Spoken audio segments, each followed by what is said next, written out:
안녕하세요. 그날만 떠올리면 아무리 생각해도 어이없는 헛웃음만 나오네요. 혹시 이런 경우가 또 있는지 궁금해서 글을 써봅니다.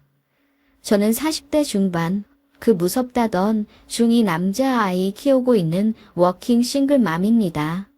이혼은 했습니다만 제가 공무원이기에 월급은 그닥 많지는 않아도 아들과 둘이서 검소하고 단정하게 살고 있습니다.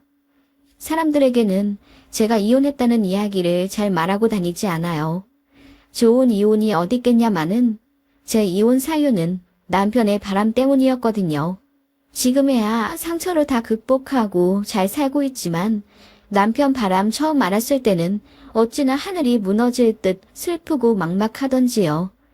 이혼 과정도 힘들었지만은 시어머니의 정신 나간 헛소리와 진상짓 때문에 더 스트레스 받았던 것 같습니다. 보통 시어머니가 아니었거든요. 그러니까 저에게 이혼하고 나서도 자기네 집 제사상 차리러 오라고 하겠죠. 이야기를 풀어나가려면 남편과 이혼해야 했던 그날의 사정부터 꺼내야겠군요. 전 남편, 아니, 이 글에서는 편의상 남편 그리고 시어머니라고 호칭하겠습니다. 저희 아이 초등학교 3학년 되었을 무렵 저희 남편은 지 중학교 동창이랑 바람이 났습니다. 그것도 아주 진하게요. 저 몰래 월급 빼돌리고 거짓말 쳐서 시간 내어 한 쌍의 바퀴벌레 마냥 뒤에 숨어서 무려 2년이나 사귀었더군요. 아이러니하게도 제 남편은 보기 드문 애처가였습니다. 연애 때부터 저한테 참 잘했고 기념일에도 끝내주게 이벤트 해주던 사람이지요. 회식에 가서 맛있는 음식이라도 나오면 와이프 생각난다며 꼭 1인분씩 따로 포장해와 들고 오던 사람입니다. 그래서 회사에서 회계팀 최수종이라고 불릴 정도로 소문이 자자했어요. 제가 임신해서 입덧을 심하게 했을 땐 남편도 같이 웩웩거리며 토하고 울고 난리도 아니었습니다. 저 출산하고 나서는 더 이상 와이프 힘든 거 못 보겠다며 하나만 낳고 끝내겠다고 시댁에 외동 선언을 해버리기도 했던 남자이고요. 다만 시집살이가 좀 있었던 시댁이 흠이라고 해야 할까요? 시어머니의 갑질이 참 심했습니다. 결혼 준비 때부터 삐그덕거렸어요.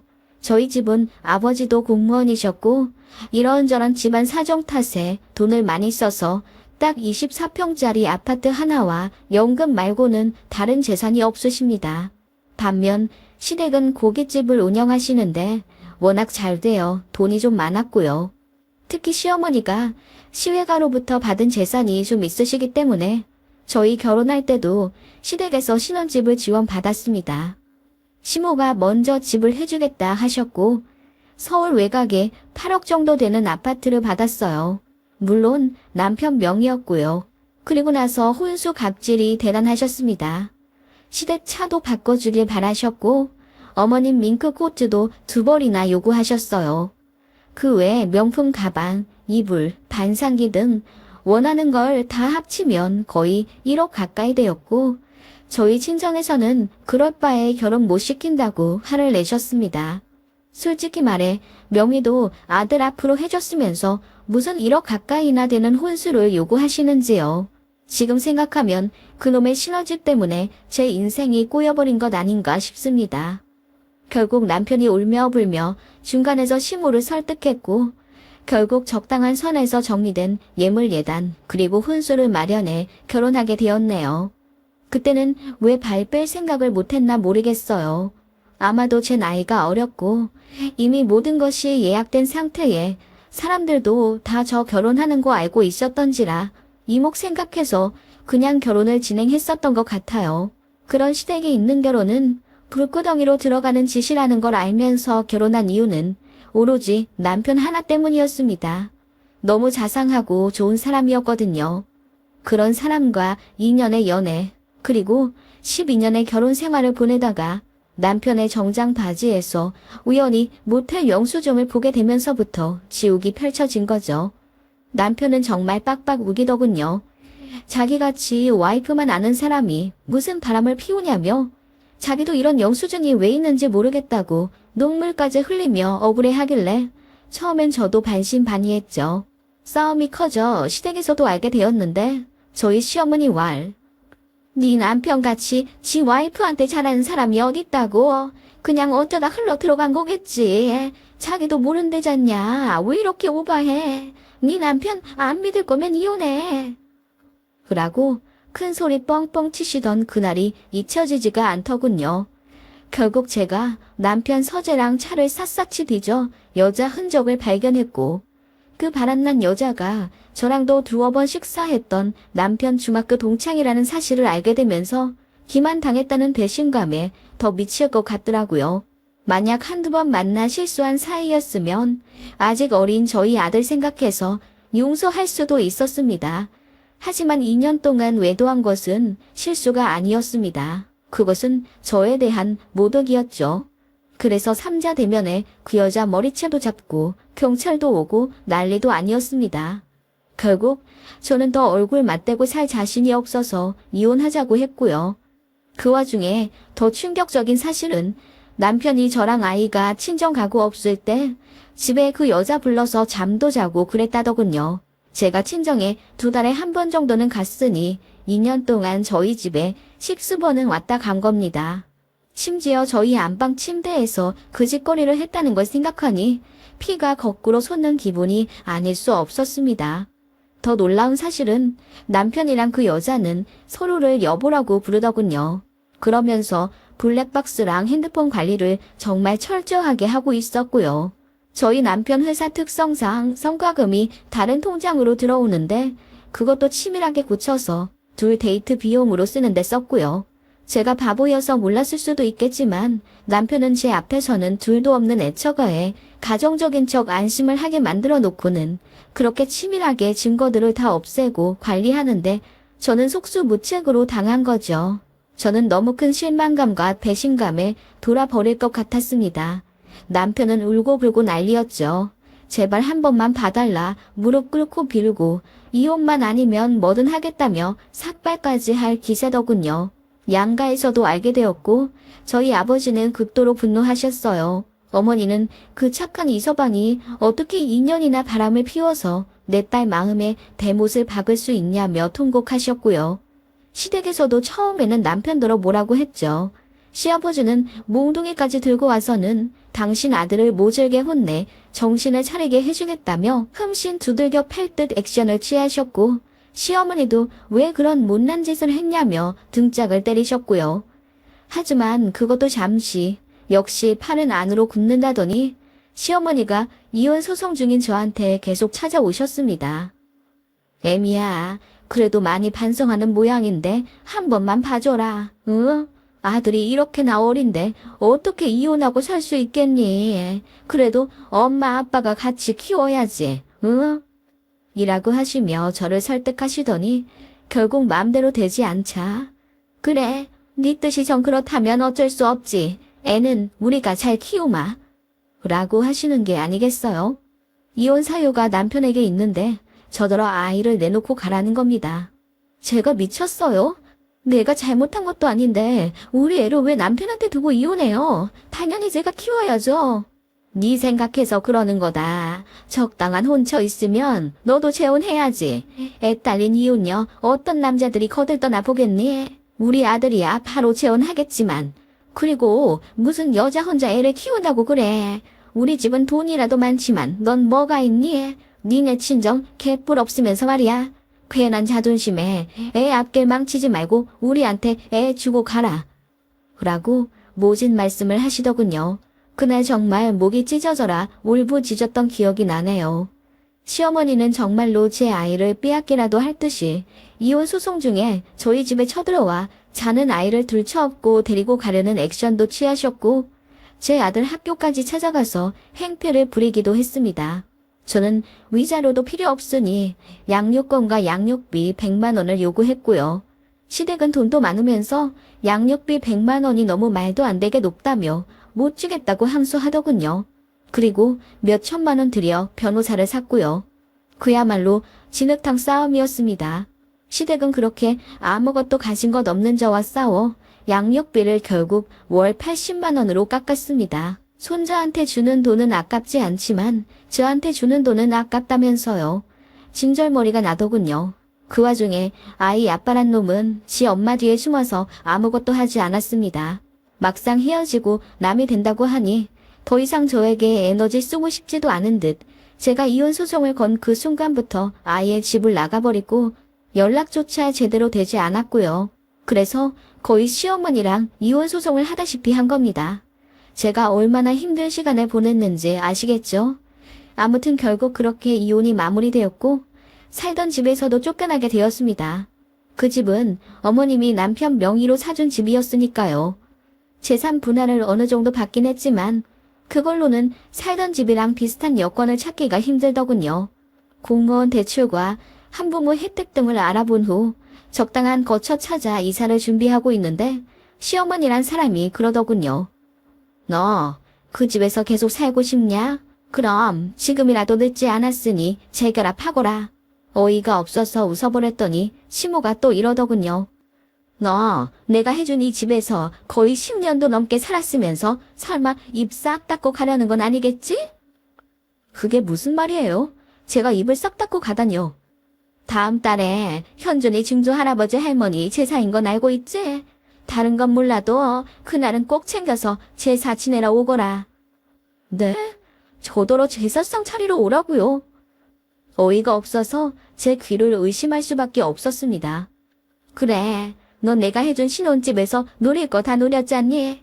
인프라 좋아서 살기도 편하고 다들 너 이 집에서 신혼집 시작한 거 부러워했다면서. 게다가 8억으로 사준 집이 지금은 거의 20억 가까이 됐으니 그거를 돈으로 환산하면 얼마야? 그래서요? 저한테 뭐가 이득이 되었는데요?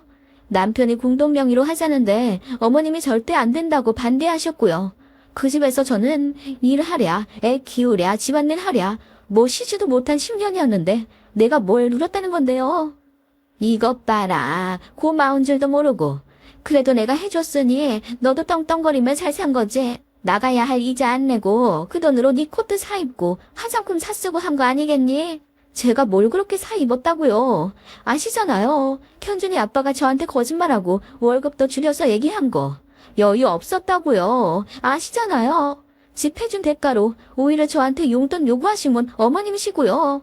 제가 소리 지르며 말하자 시모는 멋쩍대는 듯 아무 말도 없더니 이윽고 또다시 신혼집 해준 얘기와 제 아들 현준이 이야기하면서 이혼을 해도 완전히 남은 아니라고 하시더군요. 솔직히 저도 그건 압니다. 제 아이는 잘못이 없어요. 오히려 피해자입니다. 어떻게 보면 제가 남편에 대한 분노를 참지 못해서 이혼하는 거고 그 바람에 하루아침에 아빠가 없어지고 이사를 가게 된 가엾은 아이입니다. 그걸 저도 잘 알고 있었고 그렇기 때문에 누구보다 많이 미안해하고 있어요.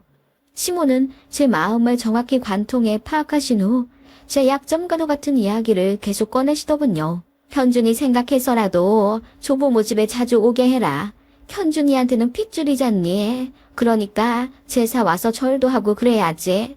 나중에 재산이 현준이한테 어느 정도 갈지도 모르는데 네가 그렇게 나서서 차단해버리면 네 아들만 손해잖니. 시모의 그 말이 틀린 건 아니었습니다.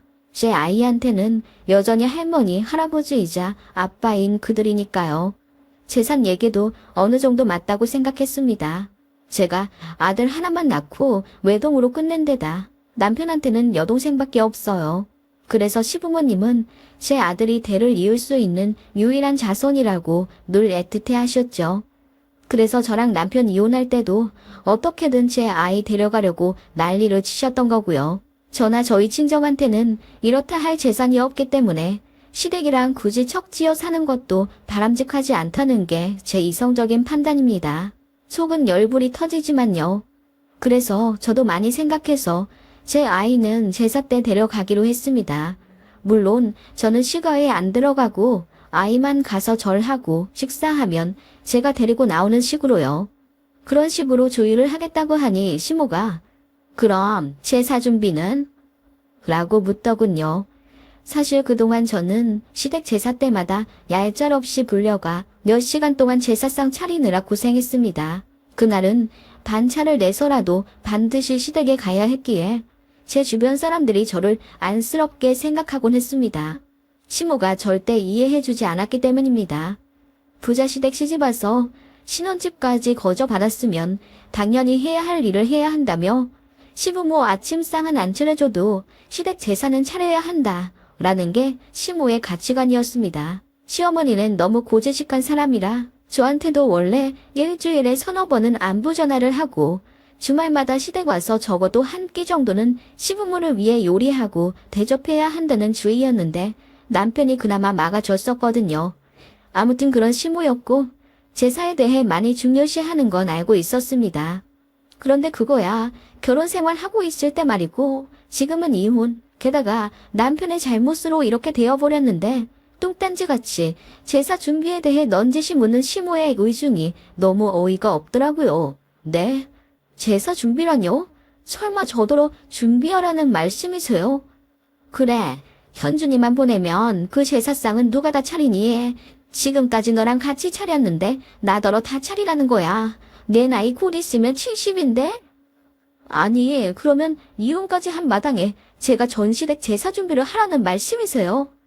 거기서 이혼 얘기가 왜 나오니? 내가 말했잖아. 현준이한테 증조 할머니 할아버지잖니. 그렇게 남남처럼 성 긋고 그러지 말어.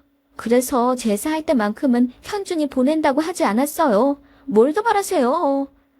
제가 소리를 빼찌르자 어머님이 얼굴이 불그락불그락 해서는 너도 도리를 해야 하지 않느냐. 현준이 어머니면 너도 당연히 제사상 차리는 거 도와야지. 말도 안 되는 소리를 하고 있어. 라고 하더군요. 기가 막혀서 웃음이 나와버렸습니다. 제가 실성한 듯 웃자 시모가 당황한 듯 하더군요. 쌍욕만 안 오갔지. 이혼 소송하느라 진흙탕 싸움까지 한마당에 오붓하게 전을 붙이라는 말씀이세요. 지금 현준이 할머님이야말로 말이 되는 소리를 하시는 거예요. 어머님이라는 호칭도 붙이기가 싫더군요. 그래서 현준이 할머님이라고 부르니 시모가 그 호칭도 마음에 안 든다면서 한 번 시어머니면 영원한 시어머니라고 하더군요. 그리고 어찌되었건 결혼하면서 본인이 저희 신혼집도 해주고 현준이 장가갈 때도 집을 해줄 거라면서 호칭 똑바로 하라고 소리를 지르시더군요. 징글징글 하더군요. 그래서 그냥 됐다고 했습니다. 그동안 아이 생각해서 더러워도 참은 게 몇 번이고 제삿날 아이 보내는 것도 진짜 선심 써서 그렇게 하려고 했던 건데 이제 그렇게 하기도 싫어졌다고 했습니다. 시모는 뒤늦게 저를 잡으려고 애걸복걸을 했지만 그렇게 저는 이사를 가버렸고 시모 전화와 카톡도 전부 무시했습니다. 그리고 문제의 전시댁 제삿날이었죠. 이혼하고 처음으로 맞는 제사였습니다. 몇 시간 동안 기름 냄새 맡아가며 전 부치고 시모 눈치 안 봐도 되니 좋더군요. 전 남편 놈이 저한테 전화해서는 정말 우리 집 안 올 거야? 엄마가 기다리시는데? 라고 묻더군요. 정신 나간 소리 그만하고 네 상간녀 불러서 전을 붙이든지 찜을 하든지 맘대로 해. 왜 이혼한 전처한테 전화해서 난리야. 라고 소리를 질러버렸죠. 그렇게 아들이랑 저는 오붓하게 외식을 하고 저녁 9시쯤 집에 돌아왔는데 문 앞에 시모가 있더군요. 딱 봐도 씩씩거리며 화를 주체 못하는 듯 보였습니다. 참고로 아이 아빠가 이사간 주소를 알고 있었어요. 그래서 자기 엄마한테 알려준 거겠죠. 애 앞에서 또 안 좋은 걸 보이기 싫어 애부터 집안에 들여보내고 시모를 아파트에서 최대한 멀리 떨어진 곳으로 끌어내 이야기했습니다. 시모가 그러더군요. 왜 제사 안 왔어? 너 정말 도리 안 할 거냐? 도리요? 그걸 왜 저한테 찾으세요? 제가 현준이 아빠한테 말했는데 못 들으셨어요? 그냥 불러서 전 부치라고 했는데요. 이혼한 아들 전처한테 대체 왜 이러세요? 걔랑은 이미 끝냈어. 어쨌거나 내 며느리는 너고 내 손주는 현준이 하나뿐인데 네가 어찌 이러냐? 제가 왜 아직 며느리예요? 어이가 없네요. 이혼한 마당에 무슨 며느리 돌이요? 내 손주 어머니면 며느리 맞지? 그리고 내 손주가 우리 제사상도 차려줄 텐데 네가 벌써부터 이렇게 삐딱하게 굴면 안 되지. 그 말에 순식간에 사고가 정지된 듯 했습니다. 그놈의 제사상. 어머님은 이어서 제가 현준이 엄마이기 때문에 본인들 죽으면 제가 시부모 제사상을 차려야 한다네요. 그러다가 제 아들한테 제사를 물려줘야 한다고요. 어이가 없었습니다. 그걸 왜 내가 지내요? 현준이 아빠 재혼시킬 거라면서요. 재혼할 여자한테 제사상 차리라고 하세요. 내가 재혼해도 애는 낳지 말라 그랬다. 골치 아프다고. 막무가내더군요. 자기 아들이 재혼해도 손자는 더 보고 싶지 않다고 하셨대요. 그래서요? 아니, 제사상이 그렇게 아쉬우면 아들 단속부터 잘하셨어야죠. 네. 너 정말 1억이냐? 현준이 생각하면 이렇게 나오면 안 되지. 현준이 생각해서 지금 현준이 할머님은 옳은 행동을 하고 계세요.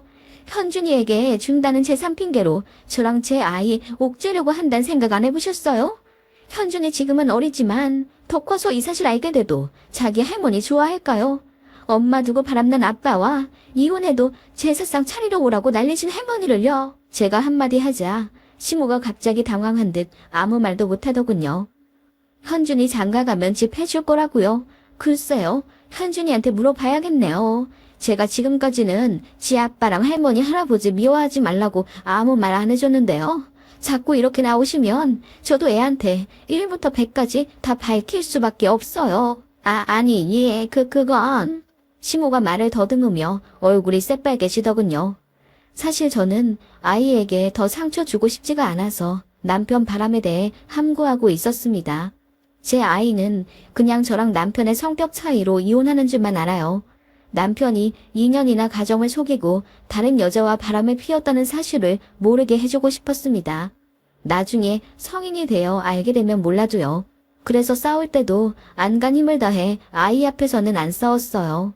그 정도로 저는 아이와 아빠 그리고 조부모 관계를 망가뜨리고 싶지 않았어요. 시댁이랑 양육비로 진흙탕 싸움을 해도 아이 앞에서는 절대 말하지 않았어요. 본인을 누구보다 사랑하고 아낀다는 사람들이 단돈 10에서 20만 원 때문에 법정에서 싸운다는 걸 알게 되면 얼마나 세상 무너질 듯 슬프겠어요. 그걸 시모도 잘 알고 계셨습니다. 그래서 제가 아이한테만은 비밀 지키고 있는 걸 고마워하셨죠. 정말 우습더군요. 저는 제 아이를 위해서 그렇게 한 건데요. 솔직히 말해서 제 아이가 제 약점은 맞습니다만 시어머니의 약점이기도 합니다. 저는 똑같은 사람 되기 싫어서 참고 있었던 거고요. 결국 저도 완전 폭발을 벌였습니다. 존댓말 쓰기도 싫더군요. 지금 현준이한테 가서 다 말해버리려고. 당신들 애한테 들어가는 그 몇십만 원 아까워서 어떻게 했어? 몇 천만 원 들여서 변호사 샀지? 그래서 결국 양육비까지 갚더니 이제 와서 뭐? 내 아들한테 제사를 물려줘. 나더러 며느리 노릇을 하라고. 그래서 제사상을 차리러 오라고. 너 같으면 그렇게 하겠냐?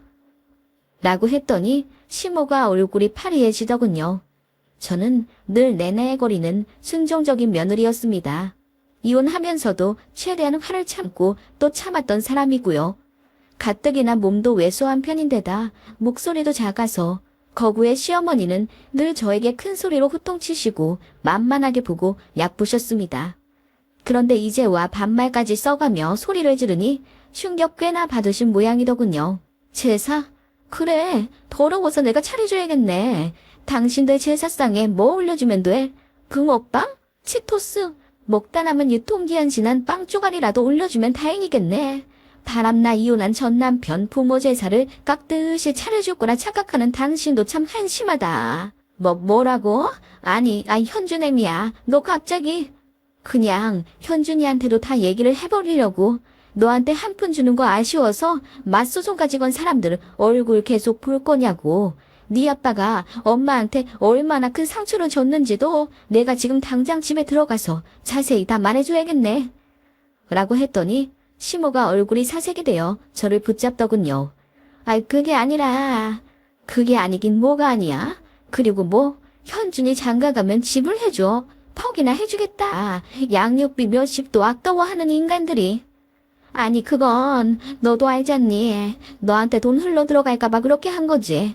나중에 현준이한테 잘 해주려고 했어. 그리고 현준이도 성인 되면 이해할. 과연 이해를 할까? 내가 지금 물어봐야겠네. 라며 제가 집으로 들어가려고 하니 시모가 거의 울부짖다시피 하며 빌더군요. 제발 제 아이한테 그렇게 말하지 말라면서요. 그렇게 1시간 정도 실랑이를 벌였습니다. 지나가는 사람들이 별로 없어서 망정이지 돈의 망신 꽤나 당할 뻔했어요. 시모는 그렇게 저에게 빌었고 저는 다시는 찾아오지 말라고 했습니다. 아이 앞으로 뭐 안 해줘도 되니 제사 핑계로 할머니 할아버지 집에 들일 생각도 말라고요. 면접 교섭일 되면 밖에서 아이 아빠 만나게 해줄 거라고요. 그리고 이렇게 막무가내 찾아오는 거 전부 경찰에 신고할 거라고 했습니다. 아예 막 나갔죠. 이럴 거면 양육비도 안 받고 친권 오롯이 제가 다 갖겠다고요. 당신들 현준이 머리끄락도 못 보게 해주겠다고 하니 시모가 엉엉 울더군요. 시모는 결국 제 앞에서 무릎을 꿇고 빌었고요. 제사 때 아이는 안 가게 되었습니다. 적당히만 했어도 이렇게까지는 안 되었을 텐데 말이죠. 그렇게 몇 년의 세월이 흘렀습니다. 아이와 저는 새로 이사간 곳에서 잘 적응해서 살아갑니다. 다행히 사춘기도 순하게 온 아이라 엄마랑 시간 많이 가지는 너무너무 착하고 의젓한 아들입니다. 이혼 사유에 대해 정확히 말해준 적은 없지만 느낌상 어느 정도 눈치챈 듯 하고요. 면접 교섭일에는 밖에서 아빠만 잠깐 만나고 할머니랑은 안 만나려고 하더군요. 덕분에 시모만 애가 타고요. 전 남편은 그 상간녀와 재혼하는 듯 하더니 결국 엎어져나 보더라고요. 얘기 듣기로는 그 여자가 시집 오기 싫다고 했대요. 보나마나죠. 시어머니 자리 보고 도망간 거죠. 전 남편 회사에도 소문이 쫙 돌았다고 하더군요. 바람나서 이혼 당했다고요. 평판이 중요한 회사라 아마 얼굴에 먹칠 꽤나 했을 겁니다. 시모는 그렇게 나이 70 다 돼서 아들 뒤치다꺼리 한다고 고생 꽤나 하는 모양이더군요. 참고 싶습니다. 일어나지 않았다면 좋았을 일이지만 이미 일어나게 된 거 씩씩하게 싸우고 내 앞에 찾아 떠나는 게 최고인 것 같습니다. 그게 나와 내 가장 소중한 사람을 지키는 방법이더군요. 보는 분들에 따라 사이다가 아닐 순 있겠지만 저는 지금 참 행복하다는 걸 말씀드리고 싶어요.